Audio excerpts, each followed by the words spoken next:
Ladies and gentlemen, the Football Scoop podcast is back. I am Scott Roussel, got college football experts Zach Barnett, John Brice. Gentlemen, it is a pleasure having you on today. How's everybody doing midway point of the college football season? It's the midway point of the college season, so it's exciting. It's also a little bit sad. It's hard to believe it's halfway over already. Wait, it can't be halfway. Zach, Michigan hasn't even played anybody, have they? No, Michigan season hasn't started yet. Everyone else is halfway done. Well, we see what happens when Kentucky doesn't play anybody for the first month of the season and then finally plays a couple of folks. So, some of those things work themselves out. Yeah. Syracuse, that was rude of you to even mention them. But I chuckled. There's been some really good football played, and yes, I agree. There's a lot of football to go. I'm with you, JB. It is kind of sad that we're 6 games down, and 6 games we'll never get back. But we've all seen some good games in person. I've got some more great ones to go to. I'm excited about experiencing some more SEC football this upcoming weekend. Undisclosed location for now. All right, let's start. Let's talk a little bit about who's real, who we yet need to find out. Zach, I think you have a strong opinion on Michigan. And I'm interested to hear this because I think they might wind up being the best team in the country, but I'm interested to hear your thoughts as to why we just don't know. Yeah, I mean, I wouldn't be surprised at all if Michigan ends up competing and even winning the national championship. My beef with them is not the team itself, and I understand why they're ranked as highly as they are by a number of the different algorithms because they look at not who you played but how you played, and they haven't really threatened a loss so far this season.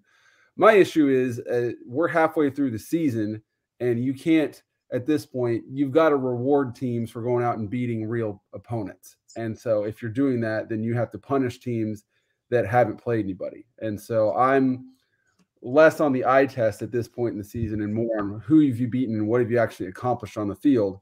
And thus far, Michigan has accomplished absolutely nothing. Let's see. I'm pulling up their schedule right now. They have played okay, here we go. East Carolina, UNLV, Bowling Green, Rutgers, Nebraska, Minnesota, Indiana. I mean, I can think of 40 different teams that would be undefeated against that schedule. So they get at Michigan State on Saturday night. Not their fault. Michigan State's in disarray. They get Purdue at home after a bye week. Should win that one.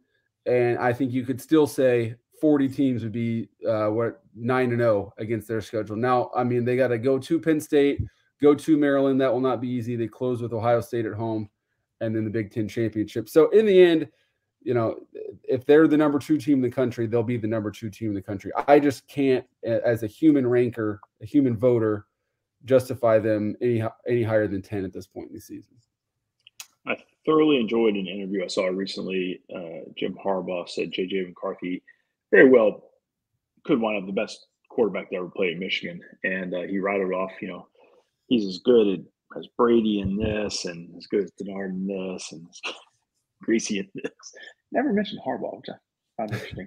But anyway, when Jim's talking about his quarterback could be the greatest in Michigan history, that's a big deal. Jim has a lot of confidence in him, and I hope he shows it to everybody in the country. I hope the whole country can see it on display those last 3 weeks of the regular season and Big Ten championship. I love JJ McCarthy. I'm sorry, JB. I think he's fun to watch. I think he's a great college quarterback. I don't know. I mean, he hardly has to do anything for Michigan to win by 35 points every week. But obviously, going to Penn State, Ohio State, if he's going to be the best quarterback in Michigan history, he'll have to go out and earn it in those big moments. Yeah, I was going to say on McCarthy, it's so hard to tell because we don't ever get a chance. I think even if Michigan had one game where people felt like, oh, the offense really had to carry the Wolverines that day, there would be a different perception out there of J.J. McCarthy. And their non-conference schedule was absolute complete trash. So you do hold Michigan at fault for that. It's not Michigan's fault that Minnesota, by and large, has fallen flat on its face this year after a 9-win season, and Michigan had to go to Minnesota for that game. And so, yes, their non-conference schedule was terrible. That should have been a bit of a test at Minnesota, and instead they turned a 24-10 halftime lead, Michigan did, into like a 51-10 win, which, again, is credit to Michigan. They look like one of the 4 best teams in college football right now. We can't in my opinion, call them the absolute best team because they haven't played anybody that would help them delineate that standard. All right, JB, shift gears and let's go to the SEC. Georgia did not look great against Vanderbilt. And, I mean, I don't know if I can say that any strongly. Georgia did not look great against Vanderbilt. 19's hurt, having surgery. Oh, gosh. I don't know. How do you feel about Georgia? I've said since the beginning of the year, I did not expect Georgia to three-peat. I don't think that Georgia is a great team. I think Georgia is one of college football's really fairly good teams. Now, they're still probably as physical, both sides of the ball, as anybody in college football, maybe even more so, despite having lost 20-plus guys to the NFL off those two title teams. But I think Georgia is vulnerable. I think Georgia is especially vulnerable without Brock Bowers. And, best case scenario for that surgery would probably have Bowers back by the SEC championship game. I can't see him tight-roping his way back in any less time than that. Because here's the thing, if he's ready to go in 4 weeks, that's somewhat around the time of the Georgia Tech game or something like that. They're not going to rush him back. They would just give him those couple of extra weeks and then maybe bring him back to the SEC championship game before going into the college football playoffs. So Georgia's vulnerable. Their defense, for the most part, will give them a chance in every single game and give them a favorable shot in every single game. But there's some weaknesses there, just like it's not the same Georgia offense. They're getting more and more on track, and Beck is doing some more things, and the running game is finding itself. But if going into the season, I would have thought Georgia could have handled Alabama easily. And right now, if those two met in Atlanta, I would still give the edge to Georgia, but I would expect it to be a 3 to 7 point game. Yeah. So outside of the Kentucky game in first quarters, Georgia is 31. They're Georgia against their opponents, the score is 31-31. Like, they're coming out and sleepwalking through these first quarters, which is, I mean, there's a lot of different reasons for that. But you talk about Michigan and the different algorithms out there that do these different ranking models. I don't think you can dismiss them. A lot of ways they are accurate and predictive, and they love Michigan because they go out and pummel bad opponents.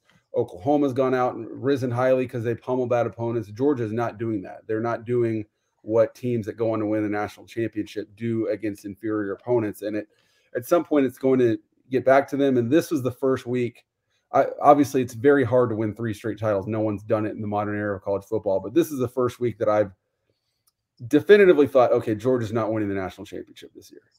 I would say, since we are doing this show at the midpoint of the season, I would have never been happier through the iteration of the playoff than for this year to be a 12-team playoff, because I think it would be diabolical. I think it would be the most splendiferous chaos that we've ever seen if we had a 12-team playoff this year. Splendiferous. Yes. Incredible. I enjoyed that as well. I enjoyed that greatly. Thank you. JB, you said their defense is as physical as anyone. Vanderbilt matriculated down the field in the third and fourth quarters. I'm like, golly, is Vanderbilt doing this to Georgia? What's going on? So, yeah, well, now, in fairness to Georgia, and we do need to make this clear, look, especially right now, they're everybody's Super Bowl, and they can make a coach's career. If you can find a way right now, if you can find a way to upset Kirby Smart in Georgia as a head coach, you can do so much for your career. You can do so much for your program. So that is a tough spot to be in. And it's hard to fight against people telling you how great you are, that you're coming out of the first poll of the season and receiving 59 first place votes or whatever after you've been a part of back-to-back national championships. You become to think that that's a bit of a guarantee.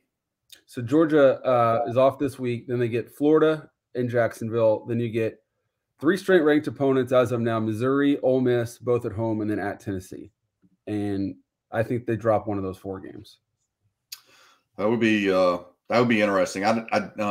Kudos to Florida. Incredible comeback. A huge win for Billy Napier this past weekend. To be down 10 points with less than 5 minutes to go in the fourth quarter on the road at South Carolina and find a way to get that win, that was so badly needed for Billy Napier and the Florida Gators. Mizzou had its shot to get Georgia, I believe it was last year, when they were up. So they'll have to go to Georgia this year I like Mizzou. Brady Cook is playing really well. He had a couple of turnovers against LSU, but otherwise has played remarkably clean, efficient football. Ole Miss, I just don't think has the physicality to hold up, and Tennessee has no throw game. Just Tennessee is so terrible. Now, Jerry Mack and what he's doing with the running backs at Tennessee is phenomenal. They just had almost 250 rushing yards against Texas A&M last week when all 103,000 people inside Neyland Stadium knew Tennessee had lost all confidence in Joe Milton and could not throw the ball, and Tennessee still pounded out and controlled the clock and beat Texas A&M. So if Georgia is going to lose in the regular season, it very obviously would be in that stretch, Zach. But I just when you boil it down to a matchup per matchup, I still give the edge to Georgia in every single one of those games. JB, tell me why Tennessee can't throw the ball. I haven't seen Tennessee play enough to know. Like, why is their offense off? I think it's a number of things. I definitely think that Joe Milton. Here's the comment I made. I shared it with some coaches last week. They either agreed with me because they agreed with me or they felt sorry for me. I'm not sure, but I said Joe Milton is supremely talented. Right now, he is not supremely skilled.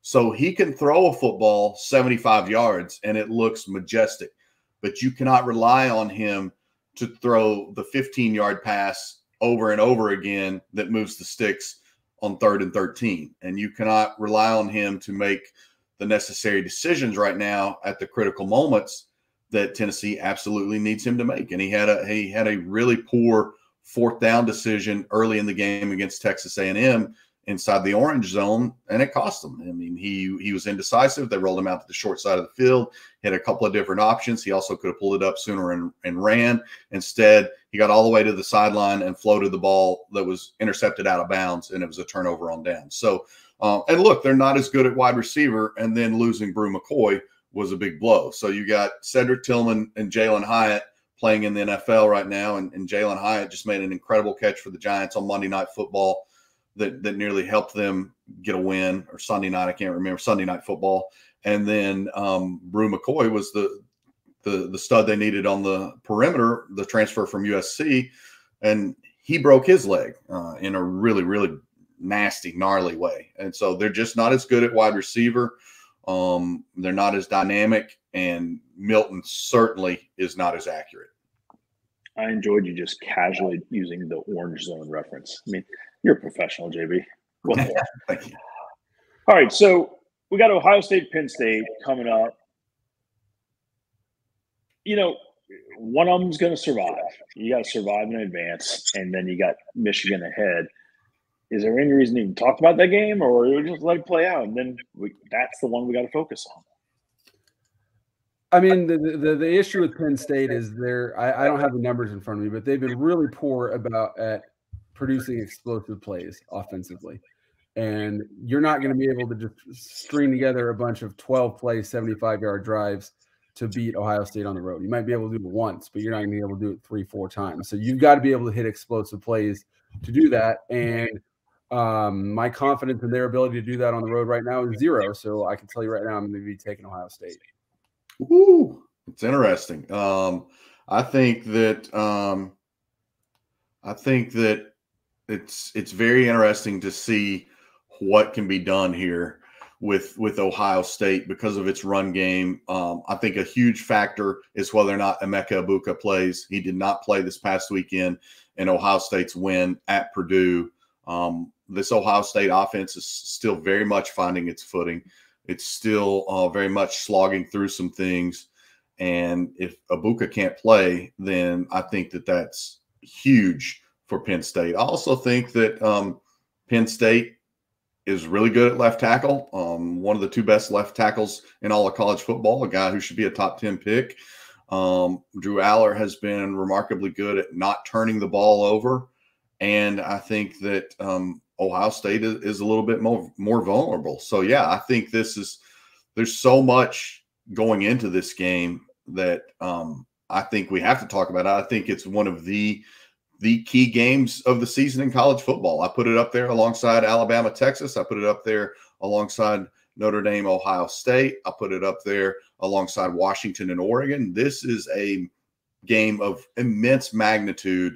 And this is supposed to arguably be, and not just because I've said it, but this is supposed to arguably be James Franklin's best Penn State team. This is 7 years in now for him, I guess, 7 or 8 years in at Penn State for him.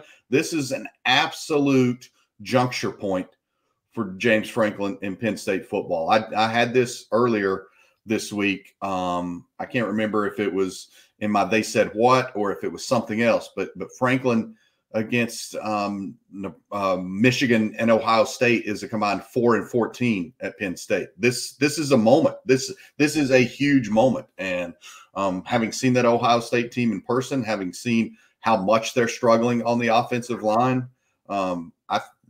this is a game that Penn State, if it does not go into the fourth quarter with an absolute chance to get the win, something's really wrong. So Penn State is I've looked it up. They're bottom 5 nationally, 16 plays of 20-plus yards through 6 games. And they beat UMass 63-0. I assume a chunk of those were this past Saturday. So I don't discount everything JB said. I just trust Ohio State's ability to get it done in big games and big moments, and I think it's a 21-17 type game.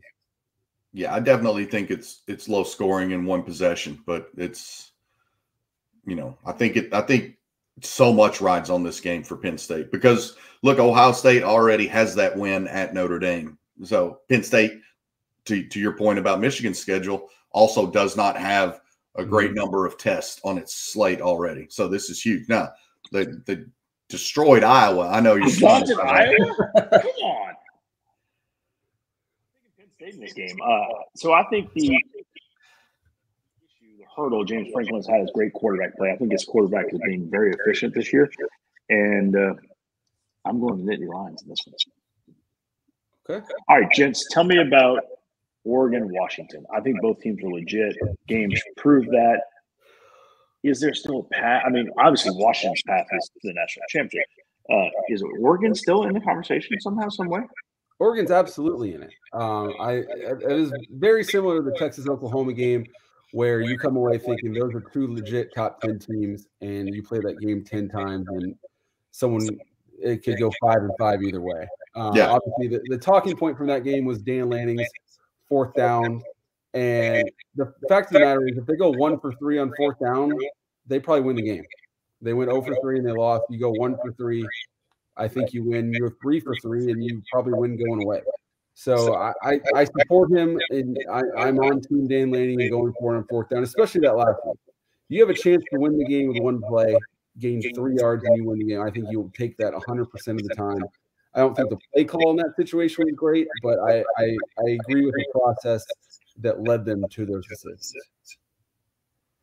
Yeah, I think, again, this is the season where I don't think we can sit here and say today we know definitively who the 4 playoff teams are going to be, or even 2 of the 4. I'm not convinced. Look, I think we would sit here and say if we all had to pick 2, I think it would be a consensus. We would expect Georgia and Michigan to be there, but it's the most in doubt in several years. And again, it's why I wish so much that the 12-team playoff was this year instead of next year, because imagine Oregon getting in there still, and they could. There's a lot of machinations out there that could let them crawl back in, but there's just a lot of space between them. And looking at the schedule, how many people can lose to afford them the opportunity to claw back in. The one thing this could do for college football right here before the 12-team playoff is that it could be so wild the last 6 months of the season, and there could be so many good teams that don't make the playoffs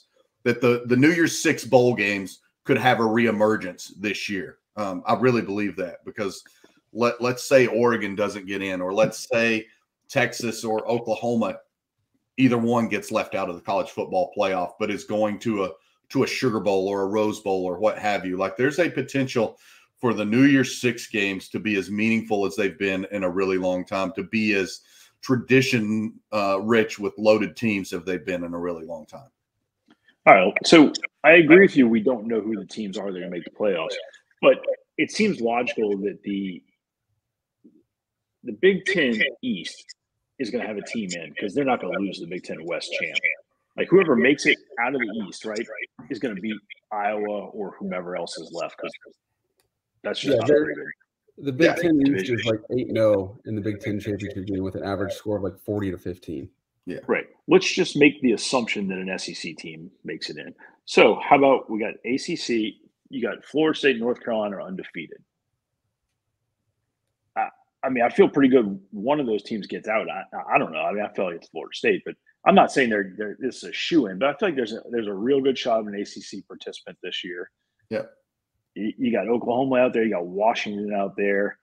Extremely good football teams. There's a bunch of other really good football teams. You got a bunch of stumbling blocks. There's no way we know at week 6, start week 7, whatever. But boy, there's a lot of good football yet to go. All right, let's talk ACC real fast. So Florida State, North Carolina, anybody else? No, not at all. No, not at all. I mean, look, we wrote about it on the site last night, this morning, when Dabo's sitting here saying maybe we need to lose some more games to get some people off of our bandwagon. That probably lets you know he doesn't think they're done losing. And, I mean, he says in the story, hey, we could go win every one of our games. We also could go lose every one of our games.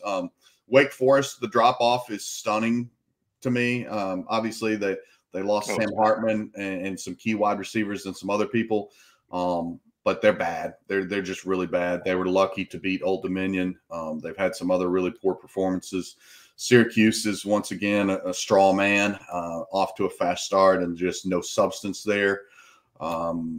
Pittsburgh is down. Kudos to Pittsburgh for rallying, starting a new quarterback, playing really smart football, and ruining Louisville's perfect start under Jeff Brom, catching Louisville at a good time after Louisville had just really physically manhandled Notre Dame the week before. But no, there are no really good teams in the ACC behind those two. Then there's some solid teams. Clemson, Duke, and Louisville are solid football teams behind Carolina and Florida State, who absolutely have to carry the standard for the ACC.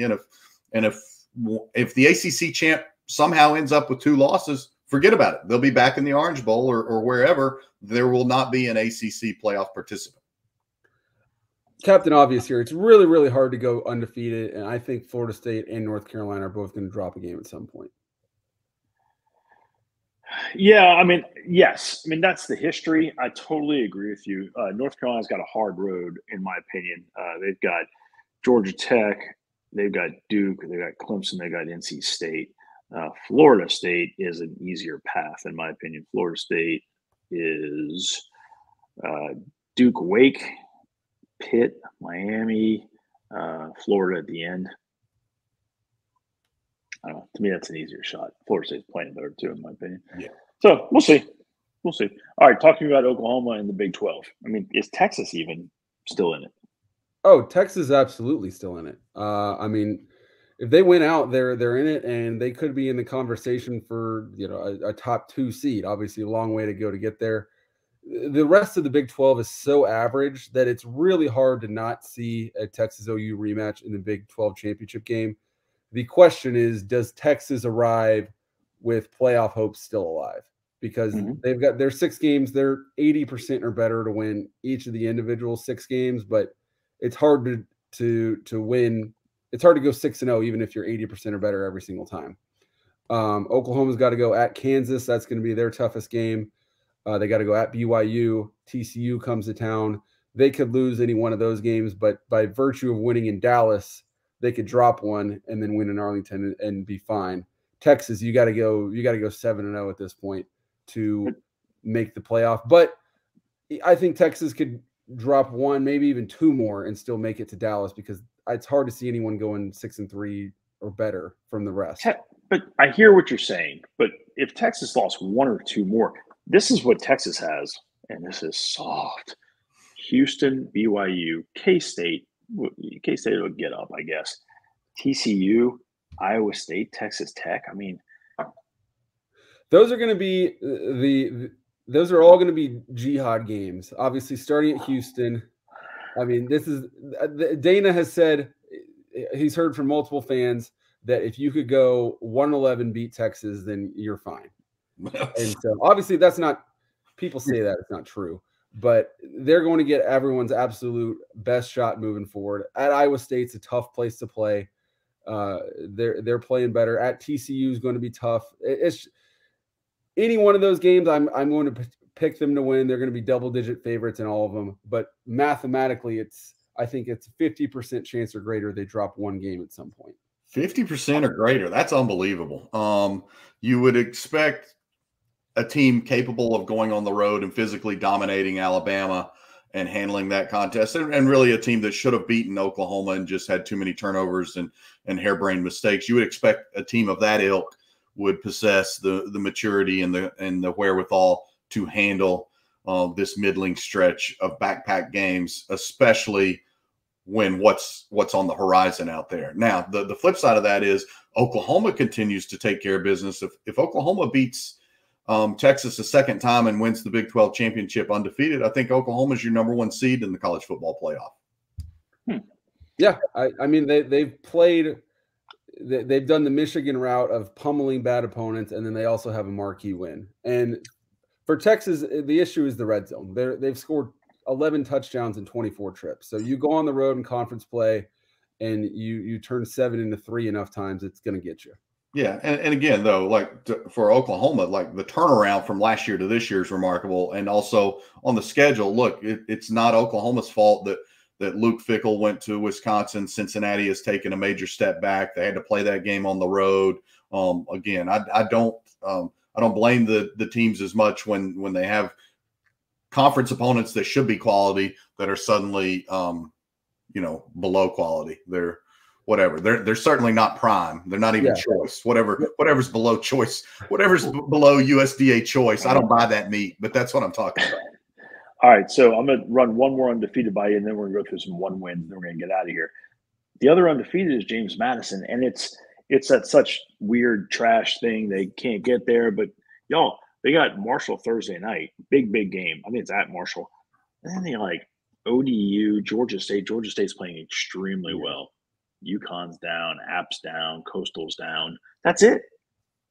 I mean, these guys got a legit shot of finishing undefeated.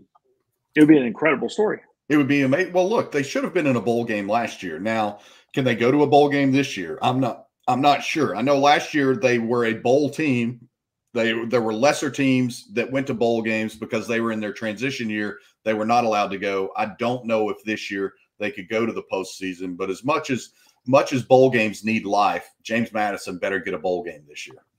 I think they can go to a bowl game if not enough other teams are eligible. Okay. I think they can get drafted up, I think. With how fly-by-night and seat-of-your-pants the college football postseason is, the fact that, nope, you can't go, like that's the one ironclad rule we're sticking to in this situation is just silly. Especially like they're not moving up with an advantage. You're coming from the land of 63 scholarships to 85 scholarships, and you've generated this incredible season. You absolutely deserve to be in the postseason. All right. If you guys have listened to the podcast this many times, you all are well aware that neither Josh or JB has the ability to keep their comments to 15 seconds, but I'm going to ask you to keep your comments to 15 seconds, which I understand. Who's Josh? Yeah, who is Josh? Oh, did I say Josh? You said Josh or JB. It's a story. You don't want to know. All right. So one-loss teams. We've talked about Texas. We've talked about Oregon. I'm just talking about give me a shot. Is there a good path? Alabama. Yeah. I mean, that's easy, right? Yeah. They went out. They get to the championship game. They beat Georgia.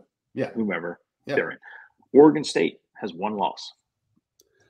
I mean, if they can get there. If they get there, that means they've beaten Washington in the regular season. They've beaten Oregon.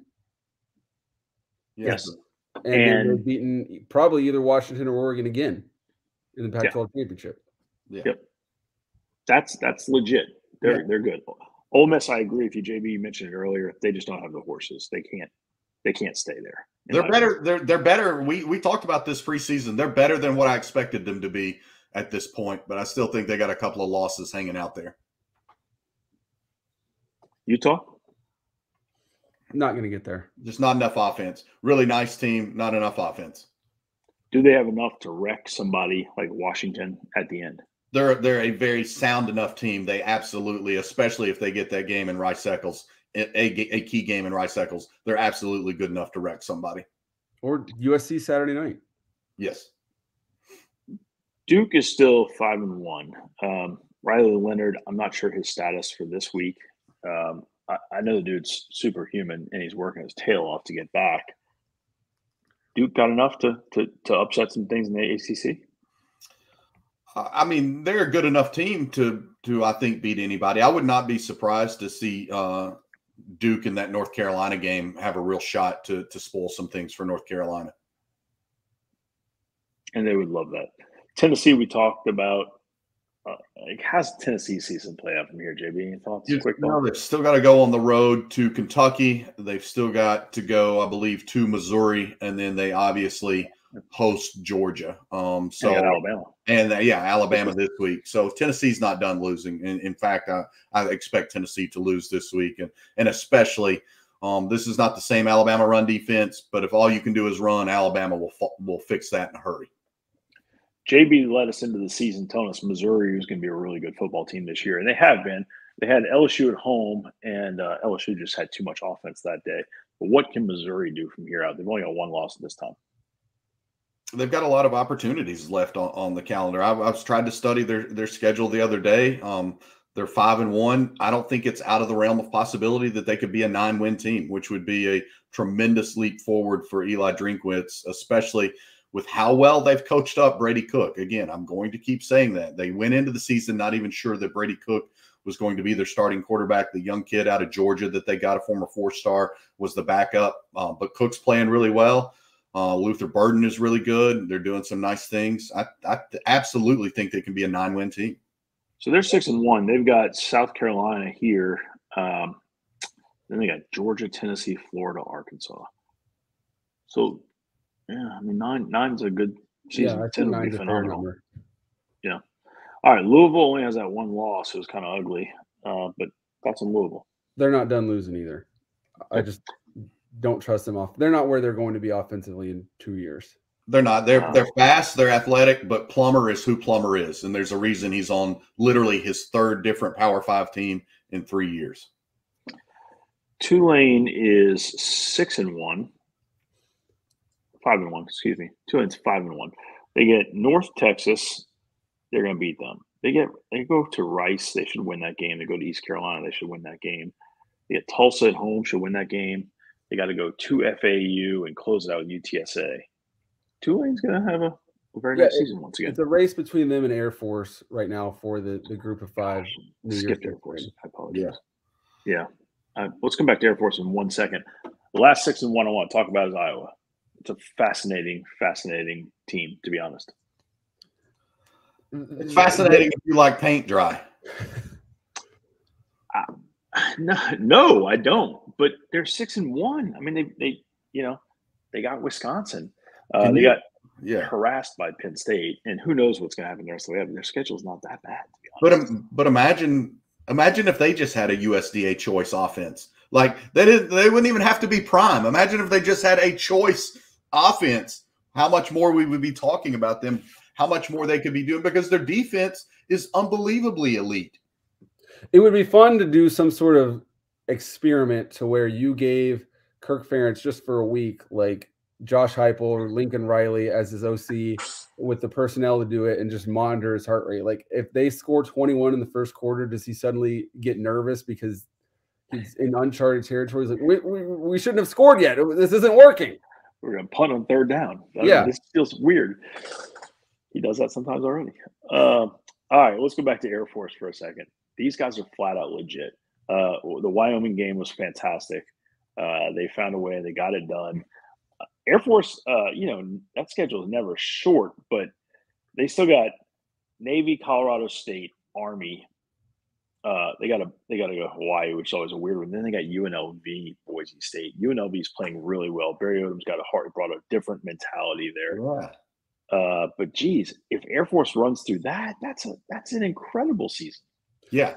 Well, Troy Calhoun, low key, one of the absolute best, most consistent coaches year in and year out anywhere in college football. And what he's done to not have flash in the pan, but sustained success at Air Force, even through a pandemic, even through at one point it was a government shutdown early in his tenure, and he was literally having to make the Gatorade out on the field for the team so that they could practice. What that guy has done is absolutely phenomenal. The way they play defense especially combined with that offense. I mean, they're a top 5 defense nationally so far this season, so that's going to give them a chance. And it would be great to see a service academy in a major bowl game. That would be awesome. That'd be like the old days of the Sugar Bowl. Mm-hmm. It's also true. I was thinking about leading us into a whole Iowa offensive discussion, but it's just too late in the podcast for that. We're going to need more coffee. We're going to have to come back and do that one all by itself.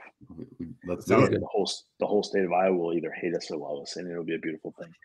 Gentlemen, always a pleasure. Thank you for your time today. The Football Scoop podcast. These guys write amazing stuff. Footballscoop.com every day. Hit it. Tell your friends. Tell everybody you know. We appreciate it. We're out.